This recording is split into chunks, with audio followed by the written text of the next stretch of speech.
Ano yun? Sa this month ng topic natin, Trusting God Deeply. Opo. Ito ay topic ay tungkol sa lumang tipan ng Esther.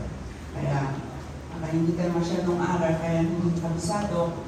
Kaya yun, role play muna, panoorin po natin, pagkatapos magkaroon tayo ng aral ng salita ng Diyos para mas maintindihan at maunawaan. And then, mostly there are Sunday school teachers, and then palapakan po natin sa kanila.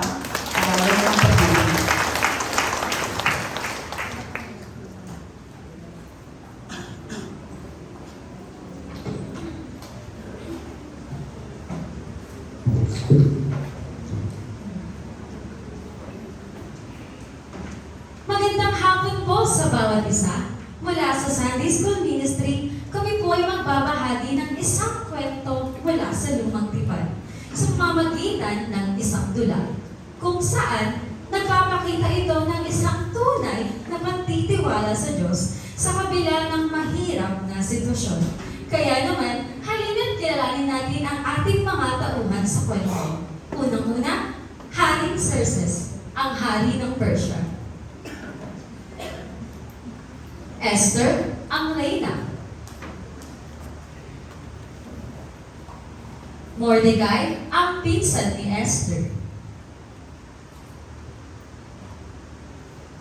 Ang mga tagapagsilbi.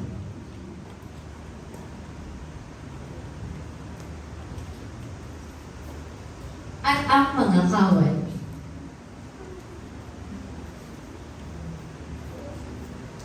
Wow!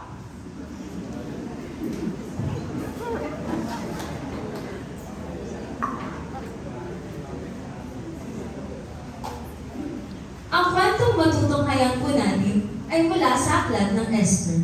Makikilala natin siya na isang Hudyo, isang matapang na reyna, at kung paano niya iniligtas ang kanyang mga kababayan mula sa kapahamakan at paano niya rin ipinakita ang kanyang pagtitiwala sa Diyos.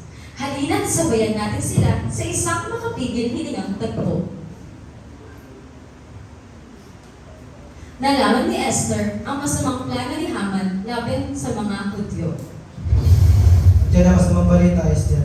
Kailangan mo ng pamagitan sa hari sa lahat madaling panahon. Totoo ba ito? Si Esther ay labis na nabahala sa kanyang nalamang balita. Dahil sa panahong ito, may batas sila na sino mang lumapit sa hari, maging lalaki man o babae, na hindi ipinapatawag ay maaaring mamatay. Lipunin mo lahat ng Hudyo at ipagkayunin ninyo ako. Huwag kayong kakain o iinom sa loob ng 3 araw at 3 gabi. Mag-aayuno rin kami ng mga katulong ng mga babae. Pagkatapos, pupunta ako sa hari kahit ito'y labag sa batas. At kahit ako'y dapat mamatay, ako nga ay mamamatay. Susunod, Esther. Panginoon! Panginoon! Panginoon! Aming Ama, iligtas mo ang aking mga nai. Ikaw ang Diyos na makapangyarihan sa lahat. Ako'y lubos na nagtitiwala sa iyo. Lakas loob na humarap si Esther sa hari. Lumipas ang 3 araw ng pag-aayuno ni Esther. Naghanda si Esther at isinuot niya ang kanyang kasuotan bilang reyna, katulong ng kanyang mga tagapagsilbi, at tumayo sa bulwagan ng palasyo, sa tapat ng tirahan ng hari. Nakaupo noon ang hari sa trono, paharap sa pintuan ng bulwagan. Nalugod ang hari nang makita si Esther. Bakit aking reyna? Sabihin mo kung anong gusto mo at ibibigay ko sa iyo. Kahit kalahati pa yan ang aking kaharian. Kung mamarapati ng mahal na hari, dumalo po kayo ni Haman sa bigay na inihanda ko para sa inyo. Doon ko na po sasabihin ang aking kahilingan. Tagapagsilbi, tawagin agad siya para masunod ang nais ng reyna. Matapos ang kanilang salo-salo, humaling ulit si Esther na dumalo ang hari at si Haman sa biging na hinanda niya sa susunod na araw. Ang gabing hindi makatulog ang hari. Nang gabing iyon, hindi makatulog si Haring Xerxes. Hindi ako makatulog! Gino, may naisip ka bang gawin upang ako'y makatulog?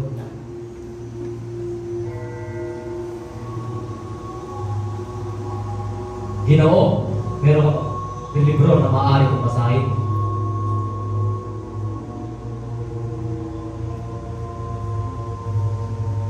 Kapag Silvi, dala niyo ako ng aklat ng mga talaan at ipabasa sa akin. Ang susunod po, mahal na hari.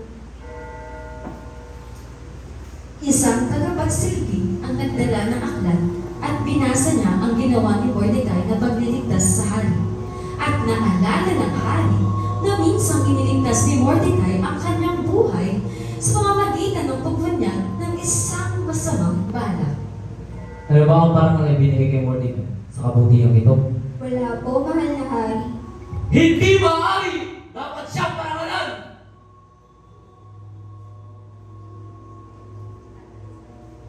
Ang pagmamalaki ni Haman.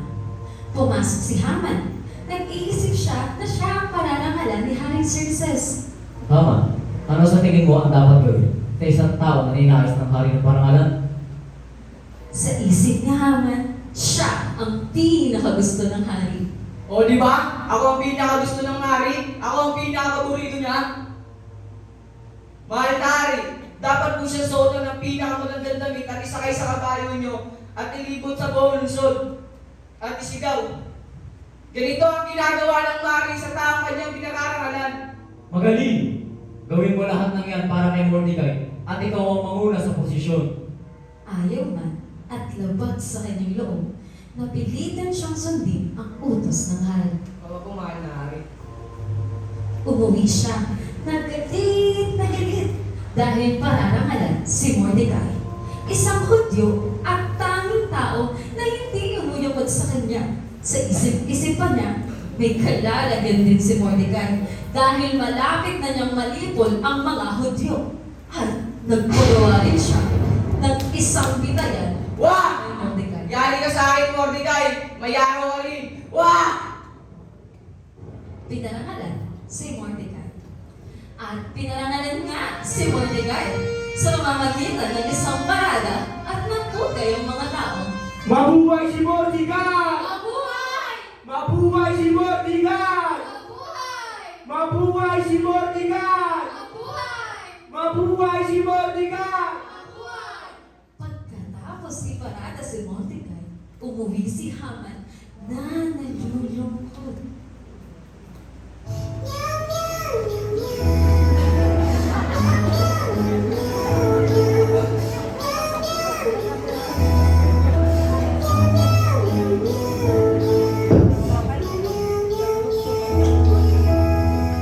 Yari ka sa akin, Mordecai.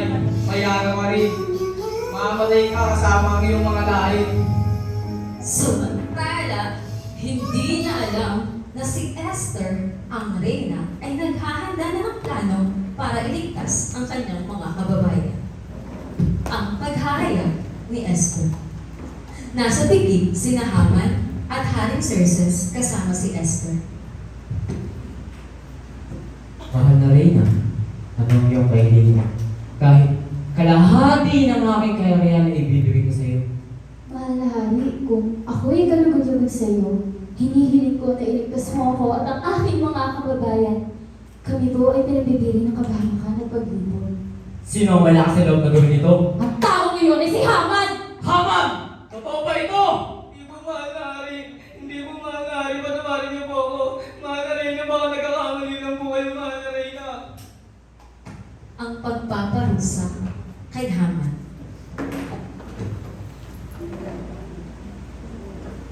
Tumindig ang hari at lumabas sa hardin. Si Haman ay lumubod sa harap ni Esther upang humingi ng tawad. Mahal na Reyna, patawarin niyo ako, mahal na At Reyna. habang nagmamakaawa si Haman, bumalik ang hari at nakita niya ang paglapit nito kay Esther. Mahal na Reyna. Haman! Hinahali mo ba ang Reyna sa harapan ko? Dapat kang parusahan at narapat bitayin. Mahal na hari, hindi ko po siya inahali. Mahal na hari, patawarin niyo po ako, mahal na hari. Mga kawal! Takpin siya! Mahal na hari, merong pinagawa si Haman isang pitayan para kay Mordecai. Napastakan ka! Ikaw ang dapat pitahin sa ginawa mong pitayan! Ipinasunod ng hari ang parusa kay Haman sa mismong pitayan na hinanda ni Haman para kay Mordecai, ang kaligtasan ng mga Hudyo. Tumindig muli ang hari at nagbigay ng bagong utos sa tulong ni Esther at Mordecai. Magpadala ng mga kasulatan sa lahat ng bahagi ng kaharian. Bigyan ng karapatan ng mga Hudyo na ipagtanggol ang kanilang sarili laban sa nais malaki sa nila. Ang pagbitay kay Haman.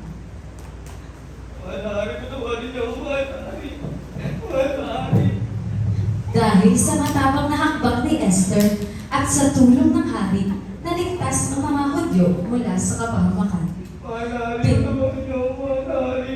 Pinalitan ang kalungkutan ng kagalakan at si Mordecai ay pinarangalan palalo sa kaharian.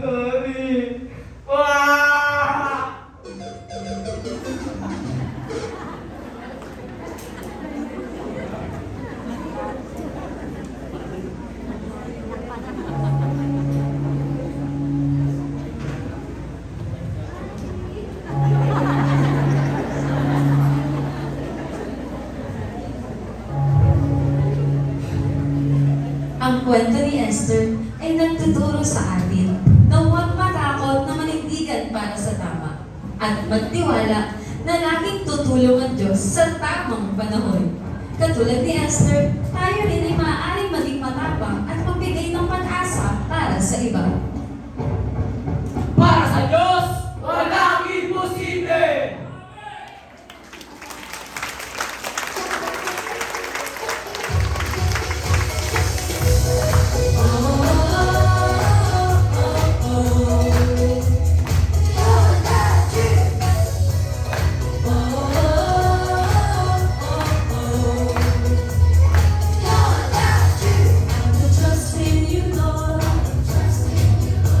With all my heart, I will trust in you, Lord. With all my heart, for you are the truth and you are the rock. Your ways are perfect, mine are not. I seek your wisdom in all that I do. Show me how to live for you. I will trust in you, Lord,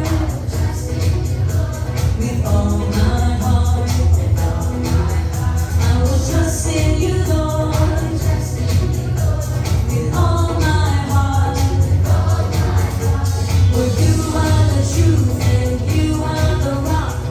Your ways are perfect, mine are not. I seek your wisdom in all that I do. Show me how to live for you. In the wind and in the waves, Jesus guide my way. Shelter me and fill me with your grace. In the calm or in the storm, Jesus lead me on. Every day I trust your holy name.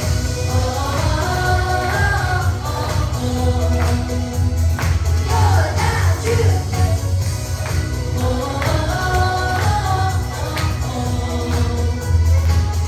that you. I will trust in you, Lord, with all my heart. I will trust in you, Lord, with all my heart. For you are the truth and you are the rock. Your ways are perfect, mine are not. I seek your wisdom in all that I do.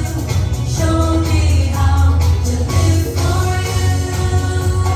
In the wind and in the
Another palakpakan po natin.